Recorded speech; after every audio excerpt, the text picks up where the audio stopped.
হঠাৎ আপনাকে এক ডাক্তার রিপোর্ট দিয়ে বলল আপনি মাত্র 30 দিন বাঁচবেন, আপনার ক্যান্সার হয়েছে, এখন আপনার শেষ স্টেজ যাচ্ছে।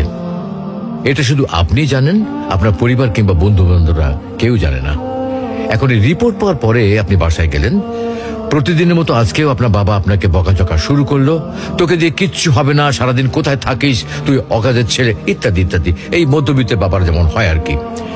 তখন কি প্রতিদিনের মতো আজও আপনি তর্ক করা শুরু করবেন, নাকি প্রাণ ভরে বাবার বকাগুলো শেষবারের মতো আরেকবার শুনে নেবেন? হঠাৎ আপনার মা এসে আপনাকে বলল, নে বাবা ভাতটা খেয়ে নে। আপনার মনে হবে এই বুঝি আপনার মায়ের শেষ হাতের খাওয়া, আপনি আর বাঁচবেন না। আপনি পরম তৃপ্তি নিয়ে খাবেন এবং আপনার কাছে মনে হবে এটা আপনার শ্রেষ্ঠ খাবার, যদিও ডাল ভাত হোক না কেন।